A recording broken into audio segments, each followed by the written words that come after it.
Okay, so here's another section that's pretty technical. A gap, and then we're gonna take this roller on the left. When you're a mountain biker, it's important to be hungry and feed the beast and get on the trail. And that's what the Lunch Loop trails in Grand Junction, Colorado are all about. Feeding that hunger, riding the trails, and cleaning your plate. The Lunch Loops are known for being super technical trails, with some of them being Eagle's Wing, Free Lunch, and Holy Cross. Today's video will be primarily about Free Lunch and how it's not a trail that you should be writing off your list. Free Lunch, ridden in its pure form, is often considered one of the hardest trails in the Grand Valley. But is it really one of Grand Junction's hardest trails? That's what this video is about. To break down Free Lunch, it basically has these open riding areas that are marked with pylons and some small signs. Basically, in these open riding areas, you can pick any line that you want, including a bunch of lines that are much easier than the standard enduro style drops. I've pulled a number of people out on Tabeguache over the years and asked them if they've ever ridden Free Lunch. Most of them say no because they see the red line on their little trail map, and that's basically a no-go zone for the average mountain bike rider, even if they're capable of riding more advanced trails. So the primary focus of this video will be to show you what I like to call the black lines, or the easier route options along Free Lunch. If you're interested in riding Free Lunch and watching the video where it's written in its intended form, I'd highly recommend going to Nate Hill's channel, and you can just tune in to Follow Cam Friday and see what that's like. I hope you find this route description POV useful. I'm also primarily experimenting with a new Evo SS gimbal along the way, so things aren't quite perfect. But that's enough of me babbling. Let's cut straight to the action and see what the trail is actually like. Today, we're gonna ride the single black part. Because it's late and I don't feel like getting hurt and spending the night.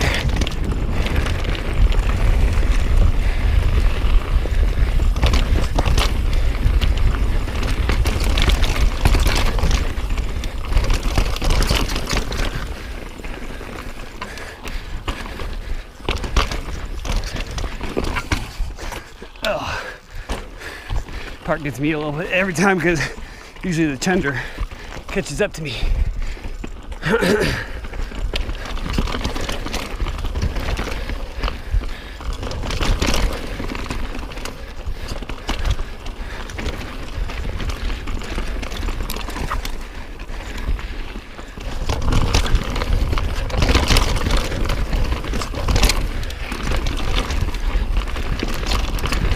Okay, so this is our first playground up here, and the really big nasty drop is kind of a hair to my right there. That's the line that you take.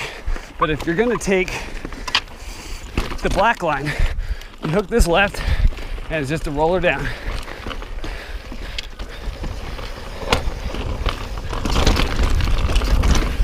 It's pretty easy.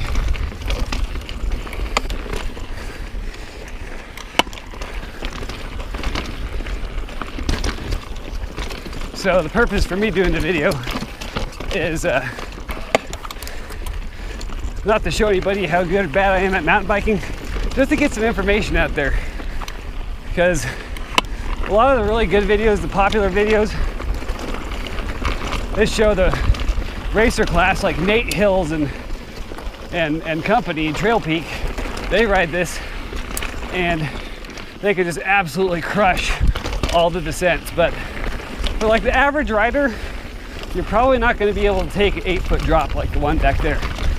But you still might want to take a chance at the trail and see what it's like.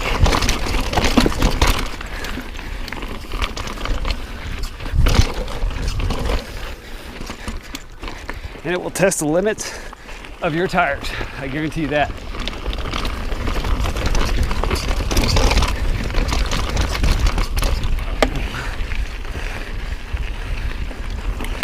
And you don't need a mountain bike, or a downhill bike, I should say. You need a mountain bike, but you don't need a downhill bike. This is a small drop. 3-footer. That's very rideable, even on my worst day. This portion right here is in another playground area, but there aren't any really famous features on this, so most people just stay on the main trail.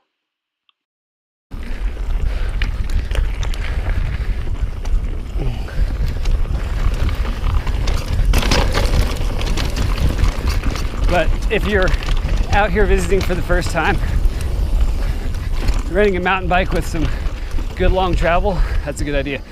So this is the second big time drop that you'll encounter on free lunge, taken on the right of this pylon.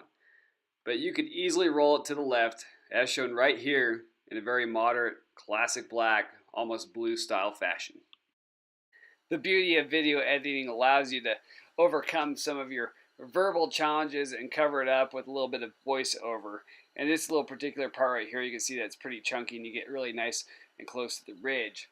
But basically, I'm just talking about shooting video with my new gimbal Evo SS and all the challenges that I have to try to overcome to get used to shooting video with this particular system. Okay, so here's another section that's pretty technical, a gap, and then we're going to take this roller on the left. And so that's marked the double black, but that's a lot easier than the black part marked on the right, because that one is hard.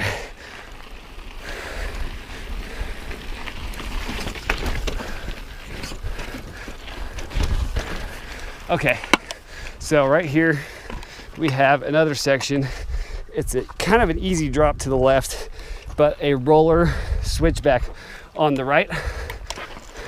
You can even kind of hook it right here. All roller. Here's a huge drop if you're interested in such events, and then a smaller drop. Kind of picked the wrong rock to land on, so I had to stomp my foot on the ground. Oh. That one's better if you hit it at speed. I don't know how the camera is still focused in on my area. Sometimes it helps to have big, thick stanchion forks.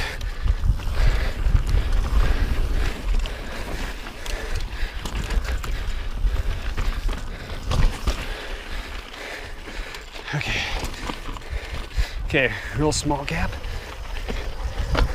Don't rip your derailleur off. Scrape your pedal. Okay, then the famous rock slab overhang. And a climb gap. And that's what the beeline looks like. So now we're still on free lunge, but we basically wrapped it up. Free lunge is approximately 1 mile in length. Once you get to this part right here, you're basically out of the woods and back to the Tabeguache double track. You could take Widowmaker Hill down to the famous rock slab where you run into a really, really big trail junction. At this point, you could take Holy Cross or Tabeguache double track or Puckerup, which is what this bonus video is going to be about, back to the trailhead and finish your ride. We're kind of losing our last light a little bit, making for some sweet evening riding. And now we gotta safely descend Widowmaker Hill.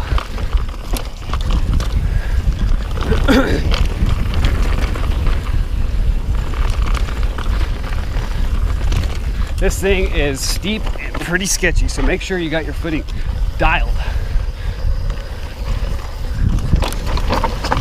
And you're gonna skid. Woo!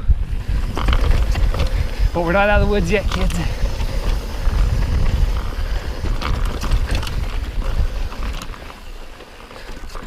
One more kind of big boy roller. Yeah. So here's a little bonus video for Puckerup at the bottom of the hill from free lunch. Basically, you'll need to find an additional trail to streamline your ride, and if you want to keep it kind of blue and intermediate, you'll just take the Tabeguache double track back, or there's a couple other options along the way. For a lot of advanced riders, Holy Cross is a good way to add an extra 45 minutes to your trek back to the parking lot, but also Puckerup, which is a double black diamond trail that is right below the hill. It's kind of the quickest way to get back in essence, and it features a lot of really fun features like wall rides, jumps, and drops. Most notably, there's one just wicked drop towards the end of Puckerup, which I'm not going to show in this film, but again, Nate Hills has a POV for that, so if you're looking at Puckerup as a legitimate video to watch, I'd highly recommend go there. As we're wrapping up this route description, I'd just like to thank everybody for riding with me today and checking out the film. I'm planning on doing a couple more projects, and we'll see where it goes. Please leave me your hints, tips, and helpful tricks, questions, all in the comments section. This is Mountain Biking Gold. This is RC. Thanks for watching, and we'll see you next time with a little ride in the Horse Thief Bench area. Do a little product review on Pedaling Innovations Catalyst pedals. So we'll see you then. Stay tuned.